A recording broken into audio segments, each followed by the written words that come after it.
សួស្តីអ្នកទាំងអស់គ្នាថ្ងៃនេះខ្ញុំលើករកសៀវភៅមួយដែលមានចំណងជើងថា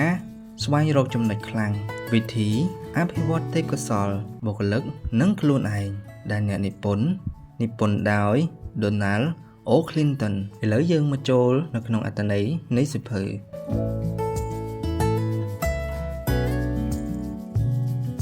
កសាងអង្គភាពដែលមានមូលដ្ឋានពឹងផ្អែកទៅលើចំណុចខ្លាំងឥឡូវយើងមកសិក្សាអំពីទិដ្ឋភាពរួមតើនរណាកំពុងធ្វើបដិវត្តន៍លើកកម្ពស់ចំណុចខ្លាំងក្នុងការងារក្នុងសេចក្តីផ្ដើមនៃសៀវភៅនេះយើងបានកត់សម្គាល់ថាមានបុគ្គលិកត្រឹមតែ 20% ប៉ុណ្ណោះដែលអាចឆ្លើយបានថាយល់ស្របបំផុតទៅលើសំណួរដែលថាក្នុងកន្លែងធ្វើការតើខ្ញុំមានឱកាសបានធ្វើអ្វីដែលខ្ញុំបានធ្វើល្អបំផុតជារៀងរាល់ថ្ងៃដែរឬទេហើយយើងក៏ប្រើរបបកំហើញនេះដើម្បីចាប់ផ្ដើមធ្វើបដិវត្តន៍លើកកម្ពស់ចំណុចខ្លាំងក្នុងការងារពេលនេះយើងមានរឿងមួយត្រូវសារភាពអំពីតនន័យដែលថាបុគ្គលិក 20% យល់ស្របបំផុតនោះពិតជាត្រឹមត្រូវមែនហើយតែមិនទាន់គ្រប់គ្រាន់ទេយើងចង់ជីកគល់ឲ្យជ្រៅជាងនេះដើម្បីឲ្យឃើញរូបភាពរួមអង្គភាពមួយចំនួនចាប់ផ្ដើមធ្វើបដិវត្តន៍ដើម្បីលើកកម្ពស់ចំណុចខ្លាំងរួចទៅហើយស្ថិតិជាភាគរយពី75ប្រភពទិន្នន័យរបស់យើងគឺ 33% មានន័យថា1/3 នៃបុគ្គលិកក្នុងអង្គភាពទាំងនេះយល់ស្របខ្លាំងបំផុតថាបានប្រើចំណុចខ្លាំងរបស់ខ្លួនជារៀងរាល់ថ្ងៃស្ថិតិជាភាគរយពី90ប្រភពមានបុគ្គលិករហូតដល់ 45% ដែលបានឆ្លើយថាយល់ស្របខ្លាំងបំផុតលុះពេលពិនិត្យទិន្នន័យឲ្យបានលម្អិតខ្លាំងជាងមុនទៅទៀតយើងក៏រកឃើញអត្រាដ៏គួរឲ្យពេញចិត្តជាងមុនដែលតកតងទៅនឹងកន្លែងធ្វើការដែលមានមូលដ្ឋានពឹងផ្អែកលើចំណុចខ្លាំងRalph Gonsalves អ្នកគ្រប់គ្រងហាងទំនិញ Best Buy ដែលបានដឹកនាំបុគ្គលិក100នាក់វិលលោកចូលស្មរភូមិលក់រាយហើយសាងបរិយាកាសការងារឲ្យបុគ្គលិក 50% យល់ស្របខ្លាំងបំផុត Marie Carey ជាអ្នកគ្រប់គ្រងហាង Best Buy ម្នាក់ទៀតនៅក្នុងស្រុក Boca Raton រដ្ឋ Florida បានសាងបរិយាកាសការងារឲ្យបុគ្គលិក 70% ទទួលអារម្មណ៍ថាពួកគេស្ថិតនៅក្នុងតួនាទីដែលសមរម្យបំផុតនោះមានន័យថាក្នុងហាងរបស់ Mary មានបុគ្គលិក 70 នាក់ក្នុងចំណោម 100 នាក់ដែលភាគច្រើនមានតួនាទីធ្វើការបម្រើវាដល់អតិថិជនដែលភាគច្រើនមានតួនាទីធ្វើការបម្រើសេវាកម្មដល់អតិថិជនដឹកជញ្ជូនទំនិញឬចាត់ចែងទំនិញឲ្យត្រូវកន្លែងមានការយល់ស្របខ្លាំងបំផុតថាពួកគេមានឱកាសធ្វើរឿងដែលខ្លួនធ្វើបានល្អបំផុតជារៀងរាល់ថ្ងៃ Marie និង Ralph ជាមនុស្សពិសេសខុសពីធម្មតាតែយើងជួបមនុស្សពិសេសស្រដៀងគ្នានេះស្ទើរតែគ្រប់អង្គភាពដែលយើងសួរសំណួរនេះតាមពិតទៅការរកឃើញគួរឲ្យរំភើបបំផុតដែលប្រមូលបានពីការរកឃើញគួរតែជាចម្លើយដោយឡែកទោះជាអង្គភាពនោះធំប៉ុណ្ណាទោះជាធ្វើអាជីវកម្មអ្វីឬអាជីវកម្មរបស់អ្នកនៅទីណាយើងឃើញជានិច្ចថាមានអ្នកគ្រប់គ្រងមួយចំនួនដែលកូនចៅនៅក្នុងក្រុម 5% នៃកម្រិតខ្ពស់បំផុតហើយមានអ្នកគ្រប់គ្រងមួយចំនួនដែលកូនចៅក្នុងក្រុម 5% នៃកម្រិតអន់បំផុតទោះបីជាបុគ្គលិកគ្រប់គ្នាធ្វើការក្នុងប្រភេទតែមួយយើងក៏នៅតែឃើញភាពដោយឡែកបែបនេះដដែលមាត្រដ្ឋានដែលកំណត់ដោយអ្នកគ្រប់គ្រងដូចជា Ralph និង Marie នេះធ្វើឲ្យកើតជាសំណួរដែលយើងព្យាយាមឆ្លើយក្នុងអត្ថបទនេះគឺថាតើអ្នកអាចកាត់បន្ថយគម្លាតគ្នានេះបានយ៉ាងដូចម្តេចតើអ្នកអាចសាងអង្គភាពឲ្យប្រើចំណុចខ្លាំងរបស់មនុស្សគ្រប់គ្នាបានយ៉ាងមានប្រសិទ្ធភាពដូចអ្នកគ្រប់គ្រងដែលល្អរបស់អ្នកបានយ៉ាងដូចម្តេចបើគិតជាតួលេខឲ្យជាក់លាក់ជាងមុនគឺតើអ្នកអាចសាងអង្គភាពឲ្យបុគ្គលិកយ៉ាងតិច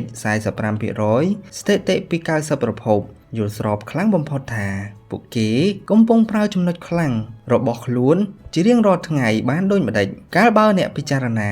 ពីសំណួរដែលថាក្នុងកន្លែងធ្វើការតើខ្ញុំមានឱកាសបានធ្វើអ្វីដែលខ្ញុំធ្វើបានល្អបំផុតរៀងរាល់ថ្ងៃដែរឬទេមើលទៅកាន់តែស្មុគស្មាញទៅមានហេតុផលច្រើនប្រការដែលធ្វើឲ្យបុគ្គលិកម្នាក់ក្នុងតួនាទីណាមួយដែលឆ្លើយថាអត់គេអាចមានអារម្មណ៍ថាគេពិតជាខ្វះទេពកោសល្យសម្រាប់ធ្វើការនោះឬគេអាចមានទេពកោសល្យតែអង្គភាពតម្រូវឲ្យគេមកគ្រប់គ្រងតួនាទីនោះ រហូតដល់គេគ្មានឱកាសបញ្ចេញទេពកោសល្យរបស់ខ្លួនគេអាចមានអារម្មណ៍ថាគេមានទេពកោសល្យនិងមានឱកាសប្រើបានតែខ្វះចំណេះនិងជំនាញចាំបាច់បើពិចារណាដោយមិនលំអៀងគេអាចស្ថិតនៅក្នុងតួនាទីដែលស័ក្តិសមបំផុតហើយតែគេបែរជាមានអារម្មណ៍ផ្ទាល់ខ្លួនថាគេអាចធ្វើបានលើសពីនេះជួនកាលគេអាចគិតត្រូវតែពេលខ្លះគេអាចកុហកខ្លួនឯងថាតើចំណុចខ្លាំងពិតប្រាកដរបស់ខ្លួនគឺជាអ្វីពីមុនគេអាចស្ថិតក្នុងតួនាទីដែលស័ក្តិសមបំផុតតែត្រូវដំឡើងតំណែងឲ្យមកស្ថិតក្នុងកន្លែងដែលមិនស័ក្តិសមព្រោះអង្គភាពមិនដឹងរកវិធីណាផ្សេងដើម្បីផ្ដល់រង្វាន់ឲ្យគេឬអង្គភាពអាចផ្ដល់សញ្ញាថាតួនាទីនេះគ្រាន់តែមួយដំណើរប៉ុណ្ណោះធ្វើឲ្យបុគ្គលិកដែលគោរពខ្លួនឯងក៏មិនគិតថាខ្លួនស្ថិតនៅក្នុងតួនាទីដ៏សមរម្យទេទោះបីជាដឹងថាវាសមរម្យហើយក៏ដោយភាពស្មុគស្មាញនេះអាចហួសពីសមត្ថភាពនិងមើលដឹងបានភ្លាមៗអ្នកត្រូវសង្កេតពិនិត្យជីវិតការងាររបស់បុគ្គលិកម្នាក់ៗតែខុសដោយឡែកគ្នាទៅតាមទម្រង់ផ្សេងៗដើម្បីចាត់ការទៅតាមលទ្ធភាពទាំងឡាយឲ្យមានទំនុកចិត្តថាពួកគេគ្រប់គ្នាឆ្លើយថាយល់ស្របខ្លាំងបំផុតអ្នកត្រូវជ្រើសរើសមនុស្សដោយប្រុងប្រយ័ត្នដើម្បីរកអ្នកដែលមានទេពកោសល្យប្រហាក់ប្រហែលនឹងបុគ្គលដែលបំពេញតួនាទីនេះបានល្អបំផុតក្នុងបច្ចុប្បន្នដើម្បីបំបត្តិកង្វល់ដែលថាគេខ្វះខាតទេពកោសល្យសម្រាប់តួនាទីនេះអ្នកត្រូវឲ្យបុគ្គលិកទទួលខុសត្រូវលើការងាររបស់ខ្លួនតែសូមកុំទៅកំណត់ដំណើរការប្រើក្នុងការអនុវត្តឲ្យសម្រេចកិច្ចការដើម្បីជៀសវាងបញ្ហាក្នុងការចេញច្បាប់ទម្លាប់ច្រើនហួសពេកអ្នកត្រូវបង្កើតគម្រោងការបង្រៀនការងារដើម្បីជួយឲ្យគេអភិវឌ្ឍទេពកោសល្យរបស់ខ្លួនឲ្យក្លាយទៅជាចំណុចខ្លាំងពិតប្រាកដដើម្បីបំបត្តិក្តីកង្វល់ដែលថាគេអាចស្ទើរចំណេះនិងជំនាញចាំបាច់អ្នកត្រូវរកមធ្យោបាយឲ្យអ្នកចាត់ការគ្រប់គ្នាជួយឲ្យបុគ្គលិកម្នាក់រកឃើញនិងស្គាល់ពីតម្លៃចំណុចខ្លាំងដ៏ពិតប្រាកដរបស់ខ្លួនដើម្បីដោះស្រាយបញ្ហាដែលថាកុហកខ្លួនឯងអ្នកត្រូវរកមធ្យោបាយផ្សេងឲ្យបុគ្គលិកបានរីកចម្រើនក្នុងអាជីពការងារនិងទទួលបានកម្រៃតបស្នងខ្ពស់ដែលពុំមែនជាការឡើងតាមលំដាប់ថ្នាក់បែបធម្មតាដើម្បីចាត់ការលើបញ្ហាអតិបរមាបុណ្យស័ក្តិនោះទេចុងក្រោយបំផុតអ្នកត្រូវរកសញ្ញាថាគ្មានតួនាទីណាដែលប្រើត្រឹមតែជាស្ពានចម្លងឡើយដើម្បីចាត់ការកុំឲ្យបុគ្គលិកមានអារម្មណ៍ថាតួនាទីរបស់ខ្លួនគ្រាន់តែជាស្ពានចម្លងដោយគ្រប់តួនាទីដែលប្រតិបត្តិបានអស្ចារ្យនោះគឺបានទទួលការគោរពលើកដំកើងយ៉ាងពិតប្រាកដក្នុងអង្គភាពកាលបើយកមកតម្រៀបតាមលំដាប់បែបនេះយុទ្ធនាការក្នុងការកសាងឲ្យអង្គភាពទាំងមូលមានមូលដ្ឋានផ្អែកលើចំណុចខ្លាំងរបស់បុគ្គលិកម្នាក់ៗមើលទៅស្ទើរតែមិនស្របគ្នាទាល់តែសោះវាជាការសាកនេះបន្តិចនោះបន្តិចតែបើពិចារណាឲ្យយូរបន្តិចអ្នកនឹងអាចដឹងថាយុទ្ធនាការនេះស្របទៅតាមសមត្ថកម្មចម្បងពីរប្រការដែលជាប់តាក់ទងជាមួយនឹងមនុស្សគឺទី1ទេពកោសល្យមនុស្សម្នាក់ៗស្ថិតយូរអង្វែងនិងមានវិសេសភាពចំណុចទី2មធ្យោបាយអភិវឌ្ឍដ៏ប្រសើរបំផុតរបស់មនុស្សម្នាក់ៗគឺការអភិវឌ្ឍទៅលើផ្នែកជាចំណុចខ្លាំងដែលពិសេសបំផុតរបស់មនុស្សម្នាក់នោះអ្នកនឹងឃើញថាយើងត្រូវវិលមករកកន្លែងដើមយើងបានលើកបង្ហាញពីសមត្ថកម្មទាំងពីររួចមកហើយកាលពីមុននេះថាវាជាការយល់ដឹងពីនិស្ស័យធម្មជាតិរបស់មនុស្សដែលអ្នកគ្រប់គ្រងកំពូលស្ទើរតែគ្រប់គ្នាហាក់ដូចជាការយល់ពីរឿងនេះអ្វីដែលយើងចង់និយាយនៅពេលនេះគឺដរាបណាអ្វីដែលអ្នកមានមូលដ្ឋានពឹងផ្អែកទៅលើសមត្ថកម្មចម្បងពីរប្រការនេះអ្នកនឹងដោះស្រាយបញ្ហាបានជាច្រើនទៅលើសំណួរដែលសួរថាក្នុងកន្លែងធ្វើការតើខ្ញុំមានឱកាសបានធ្វើអ្វីដែលខ្ញុំធ្វើបានល្អបំផុតជារៀងរាល់ថ្ងៃដែរឬទេអ្នកនឹងកសាងអង្គភាពទាំងមូលដែលមានមូលដ្ឋានពឹងផ្អែកលើចំណុចខ្លាំងរបស់បុគ្គលិកម្នាក់ៗតើព្រោះអ្វីទៅយើងសាកល្បងពិចារណាមើលថាតើសមត្ថកម្មទាំងពីរប្រការនេះនឹងធ្វើឲ្យមានអ្វីកើតឡើងដោយសារទេពកោសល្យមនុស្សម្នាក់ៗស្ថិតនៅយូរអង្វែងអ្នកគួរតែលះបង់ពេលវេលានិងថវិកាដើម្បីជ្រើសរើសបុគ្គលិកឲ្យសមស្របតាំងពីដំបូងទៅវិធីនេះជួយកាត់បន្ថយការយកលេសថាប្រហែលមកពីខ្ញុំគ្មានទេពកោសល្យស័ក្តិសមនឹងតួនាទីនេះដោយសារតែទេពកោសល្យរបស់មនុស្សម្នាក់ៗមានលក្ខណៈជាវិសេសភាពអ្នកគួរដាក់ទិសដៅអនុវត្តការងារឲ្យជាក់លាក់ដោយកំណត់លើលទ្ធផលជាជាង ការយកទៅបង្ខំឲ្យមនុស្សម្នាក់ៗធ្វើឲ្យបានដូចគ្នា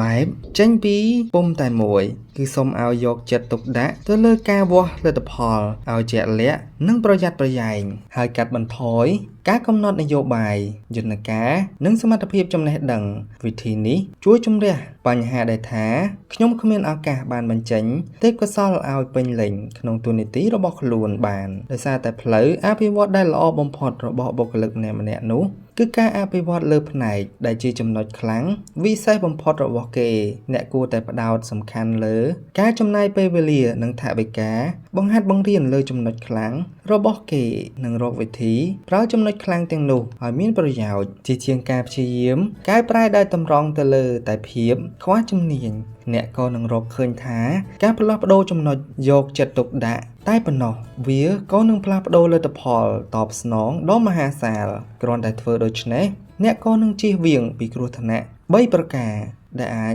កើតមានក្នុងការកសាងអង្គភាពឲ្យមានមូលដ្ឋានផ្អែកលើចំណុចខ្លាំងគឺបញ្ហាដែលថា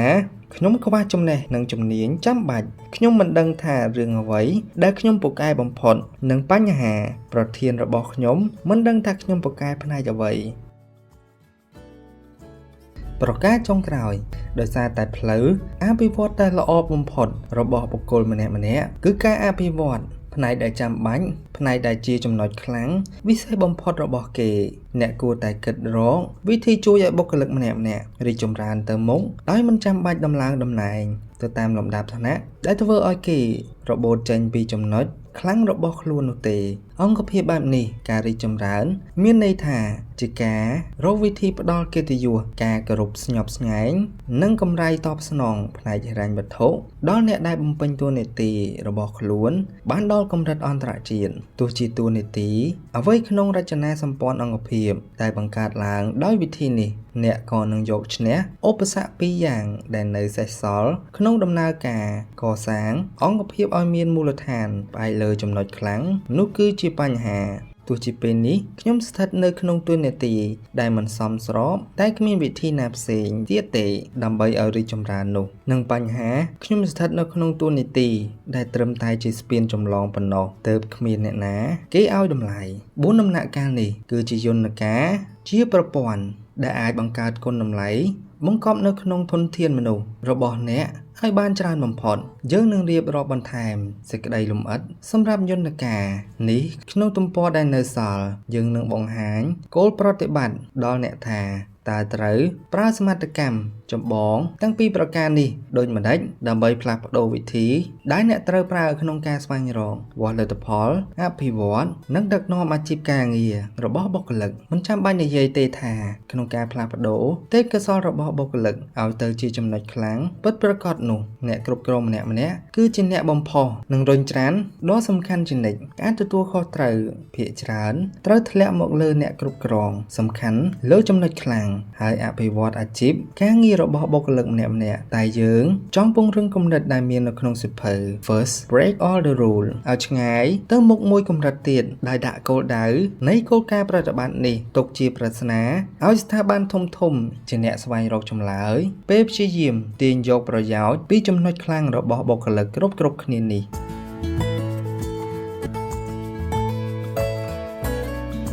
យើងចូលចំណុចទី2ប្រព័ន្ធគ្រប់គ្រងលទ្ធផលការងារដែលមានមូលដ្ឋានពឹងផ្អែកលើចំណុចខ្លាំងពេលរកឃើញទេពកោសល្យដ៏ខ្លាំងពូកែបំផុតរបស់មនុស្សម្នាក់ៗហើយគោលដៅដែលច្បាស់លាស់បន្តគឺត្រូវផ្ដោតភាពសំខាន់នឹងការអភិវឌ្ឍទេពកោសល្យទាំងនេះរហូតបានលទ្ធផលដែលអាចវាស់បានគ្រប់អង្គភាពគួរតែយល់ស្របលើរឿងនេះតែអ្វីដែលគួរតែឲ្យចម្លែកជាងគេគឺអង្គភាពច្រើនតែយល់ឃើញដូចគ្នាថាគួរតែផ្ដោតភាពសំខាន់ទៅលើលទ្ធផលការងារ3ប្រការនោះគឺផលប៉ះពាល់ដែលបុគ្គលម្នាក់នេះមានមកលើធុរកិច្ចដូចជាអត្រាលក់សម្រាប់បុគ្គលិកផ្នែកលក់បរិមាណខូចខាតក្នុង1លានឯកតាក្រុមផលិតអត្រានៃការបាត់ទំនិញ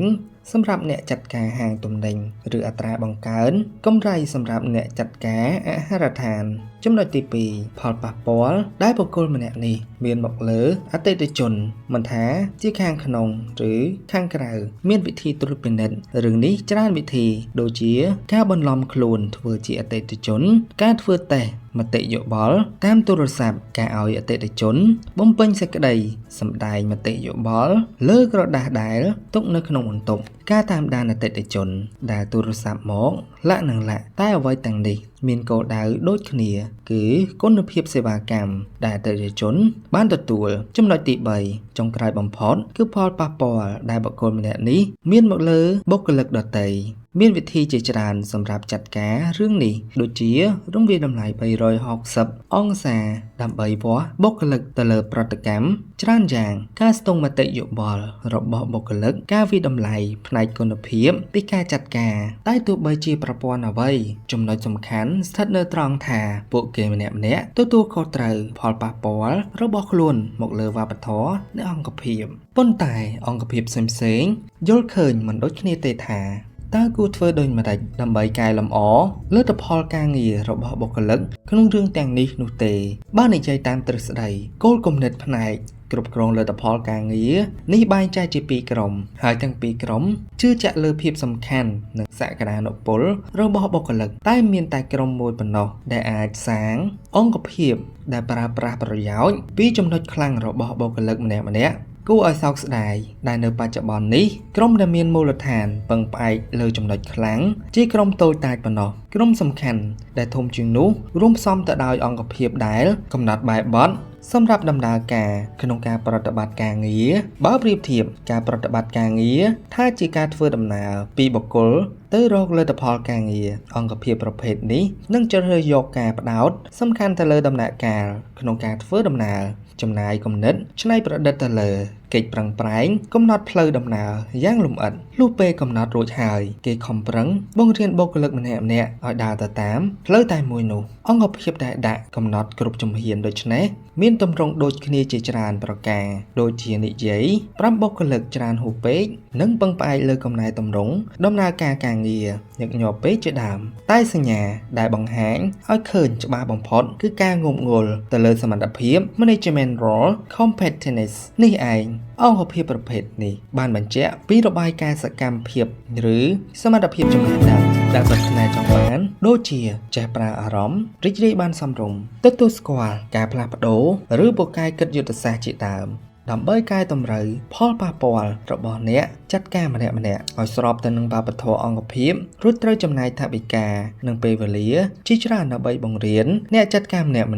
យមានសមត្ថភាពចំណេះដឹងទាំងនោះដោយសារតែអង្គភាពបែបនេះផ្ដោតសំខាន់ទៅលើការបង្វឹកវិធីធ្វើការដោយទុករឿងវាស់លទ្ធផលការងារសម្រាប់គិតពេលក្រោយហេតុនេះទើបកើតមានជាសំណួរភ្លាមៗថាយើងខំចំណាយទុនអស់ជាច្រើនទៅលើសមត្ថភាពចំណេះដឹងនេះតើយើងអាចវាស់បានយ៉ាងដូចម្តេចថាមនុស្សរបស់យើងពិតជាធ្វើការបានល្អដូចចិត្តនោះសំណួរនេះគ្មានន័យសម្រាប់ក្រុមទី2ដែលមានមូលដ្ឋានផ្អែកទៅលើចំណុចខ្លាំងនេះទេអង្គភាពប្រភេទនេះមិនផ្ដោតសំខាន់ទៅលើដំណើរការធ្វើដំណើរទេតែផ្ដោតសំខាន់ទៅលើចុងផ្លូវដែលជាវិធីដ៏សមស្របក្នុងការវាស់លទ្ធផលការងាររបស់មនុស្សម្នាក់ៗលើផ្នែកសំខាន់3ផ្នែកការបង្រៀនការងារក្នុងអង្គភាពប្រភេទនេះត្រូវបានបង្កើតឡើងដើម្បីជួយឲ្យមនុស្សរកឃើញផ្លូវដើររបស់ខ្លួនដើម្បីឆ្ពោះទៅគោលដៅដែលបានកំណត់ទុកអង្គភាពបែបនេះមិនចាំបាច់ពិបាកទៅរកវិធីវាស់ប្រសិទ្ធផលនៃការបង្រៀនការងារនោះទេតែចាប់ផ្ដើម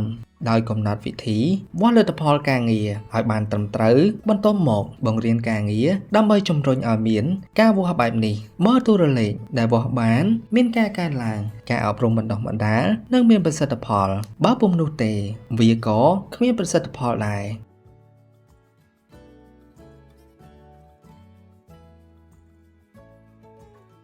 ឥឡូវយើងមកដឹងនូវភាពបន្ថែមរបាយការណ៍តិចនិចអំពី Strength Finder តើការងារស្រាវជ្រាវអ្វីដែលជាមូលដ្ឋានដល់ទម្រង់ធ្វើតេស្ត Strength Finder នឹងមានផែនការស្រាវជ្រាវរឿងអ្វីខ្លះដើម្បីដកខាត់ឧបករណ៍នេះដោយវិជ្ជបណ្ឌិត Theron Elhes ប្រធានព្រឹទ្ធបុរសផ្នែកស្រាវជ្រាវ The Gallup Organization មានបញ្ហាផ្នែកតិចនិចច្រើនប្រការដែលត្រូវពិចារណាលើការវិតម្លៃរង្វាស់ដូចជា Strength Finder នេះ ប្រការមួយចំនួនទៀតគឺបច្ចេកវិទ្យាព័ត៌មាននិងសមត្ថភាពដ៏ច្រើននៃប្រព័ន្ធការងារលើ website ដែលអ្នកសិក្សាពីធម្មជាតិមនុស្សអាចយកមកប្រើប្រការមួយផ្នែកទៀតតាក់ទងនឹងអ្វីដែលហៅថាចិត្តវិមាន psychometric ដែលជាការសិក្សាផ្នែកព្រឹត្តិកម្មមនុស្សដោយការវាស់វែងទៅតាមគោលការណ៍មានមាត្រដ្ឋានផ្នែកចិត្តវិមានរបស់សហរដ្ឋអាមេរិកនិងសកលនិងដែលប្រើសារពិសោធន៍វិវឌ្ឍនាការ Strength Finder ត្រូវធ្វើឲ្យបានតាមមាត្រដ្ឋានទាំងនោះដូចជា AERA APA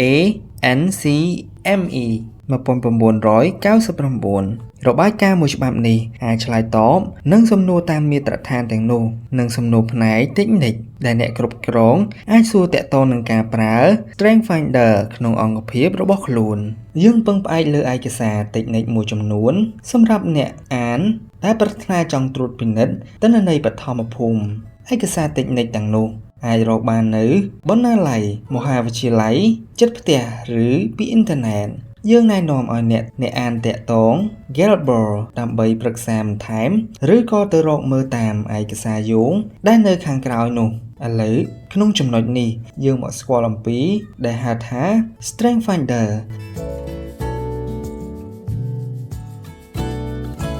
គឺជាទម្រង់ធ្វើតេស្តតាមរយៈ website ដែលប្រើធ្វើតេស្តបុគ្គលិកលក្ខណៈធម្មតាតាមវិធីរបស់ចិត្តវិទ្យាវិជ្ជមាន Positive Psychology ជាខ្នាតរង្វាស់ដំបូងដែលបានបង្កើតឡើងសម្រាប់អ៊ីនធឺណិតដោយផ្ទាល់ Strength Finder នឹងបង្ហាញជូន180អត្ថបទឲ្យអ្នកប្រើភ្ជាប់តាមបណ្ដាញសុវត្ថិភាពអត្ថបទនីមួយៗ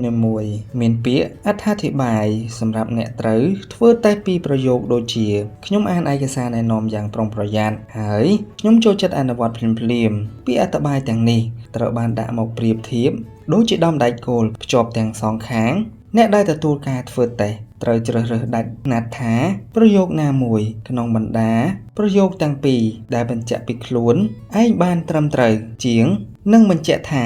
តើប្រយោគដែលជ្រើសរើសនោះអធិប្បាយបានល្អកម្រិតណាពេលមាន20វិនាទីសម្រាប់ឆ្លើយសំណួរនីមួយៗមុននឹងប្រព័ន្ធឆ្លងទៅសំណួរថ្មីមួយទៀតដោយគូសប្រយោគចាក់ជា34ក្រុមលទ្ធផលស្រាវជ្រាវនៃការបង្កើត Strength Finder បង្ហាញឲ្យឃើញថាស្ទើរតែគ្មាននរណាដែលធ្វើតេស្តមិនទាន់ក្នុងពេលកំណត់20វិនាទីនេះទេតើ Strength Finder មានមូលដ្ឋានពីទ្រឹស្ដីបុគ្គលិកលក្ខណៈណាមួយ Strength Finder បានមកពីទម្រង់ទូទៅផ្នែកចិត្តវិទ្យាវិជ្ជមានវាវាស់មើលពីកម្លាំងជំរុញផ្ទាល់ខ្លួន Driving ជំនាញបដិសម្ព័ន្ធ Relating ការណែនាំខ្លួនឯង Empathy និងវិធីសម្រាប់រៀនសូត្រ Thinking តើចិត្តវិទ្យាវិជ្ជមានគឺជាអ្វីចិត្តវិទ្យាវិជ្ជមានជាគំរូនៃការគិតឬយន្តការគំនិតដែលដឹកនាំការប្រើចិត្តវិទ្យាទៅតាមទស្សនវិជ្ជាវិទ្យាដែលបានសម្រេចជោគជ័យនិងប្រកបដោយសុខភាពល្អដែលមានប្រធានបទរួមភាពសុតិធិនិយមអារម្មណ៍វិជ្ជមានស្មារតីសេចក្តីសុខការពេញចិត្តការអភិវឌ្ឍខ្លួនឯងនិងផាសុខភាពអ្នកអាចសិក្សាប្រធានបទប្រភេទនេះនិងអ្វីដែលស្រដៀងគ្នានេះបានក្នុងនាមជាបុគ្គលឬក្នុងក្រុមអ្នករួមការងារគ្រួសារសហគមន៍ទោះបីជាអ្នកសិក្សាចិត្តវិទ្យាវិជ្ជមានខ្លះជាអ្នកព្យាបាលជំងឺផ្លូវចិត្តអ្នកជំងឺផ្លូវចិត្តតែចំណុចខុសគ្នារវាងអ្នកព្យាបាលផ្លូវចិត្តនិងអ្នកចិត្តវិទ្យាវិជ្ជមានគឺអ្នកព្យាបាលផ្ដោតសំខាន់ទៅលើការបំបត្តិភាពខុសប្រក្រតីចំណែកអ្នកចិត្តវិទ្យាវិជ្ជមានផ្ដោតសំខាន់ទៅលើការរក្សាឬអភិវឌ្ឍការបំពេញតួនាទីទូទៅដែលជាប្រយោជន៍កាលពីពេលថ្មីនេះមានការបូកសរុបភាពរួមរបស់ចិត្តវិទ្យាវិជ្ជមានដោយអ្នកស្រាវជ្រាវចិត្តវិទ្យាពីស្ថាប័នជំនាញមានកេរ្តិ៍ឈ្មោះបំផុតនៅក្នុងផ្នែកនៃទស្សនាវដ្តី American Psychology ឆ្នាំ2000ច្បាប់ពិសេសតើ Strength Finder ជាការធ្វើតេស្តដើម្បីមុខរបរឬ ដើម្បីព្យាបាលឬទាំងពីរយ៉ាងឬមិនមែនទាំងពីរយ៉ាង Strength Finder គឺជាការធ្វើតេស្តដែលមានមូលដ្ឋានមកពីចិត្តវិទ្យាវិជ្ជមានវាត្រូវយកមកប្រើគោលលើការងាររកស៊ីតែវាក៏អាចយកមកប្រើដើម្បីធ្វើការស្វែងយល់ពីមនុស្សក្នុងស្ថានភាពជាច្រើនដូចជាក្រុមគ្រួសារក្រុមអ្នកគ្រប់គ្រងនិងការអភិវឌ្ឍបុគ្គលរៀងៗខ្លួនពុំមែនសម្រាប់ការប្រើធ្វើតេស្តពុំមែនសម្រាប់ប្រើធ្វើតេស្តដើម្បីព្យាបាលឬដើម្បីវិនិច្ឆ័យភាពមិនប្រក្រតីផ្លូវចិត្តនោះទេហេតុអ្វី Strength Finder មិនប្រើបុគ្គលិកលក្ខណៈសំខាន់5ប្រការដើម្បីឲ្យគេស្គាល់ក្នុងទស្សនាបតីស្រាវជ្រាវជា20មកហើយនោះបុគ្គលិកលក្ខណៈសំខាន់5ប្រការគឺ Neuroticism ដែលបញ្ជាក់ពីដែលបញ្ជាក់ពីភាពរឹងប៉ឹងផ្នែកអារម្មណ៍ Extroversion ការស្វែងរកមិត្ត Openness បើកចំហទទួលយកបទពិសោធន៍គំនិតនិងអ្វីថ្មីផ្សេង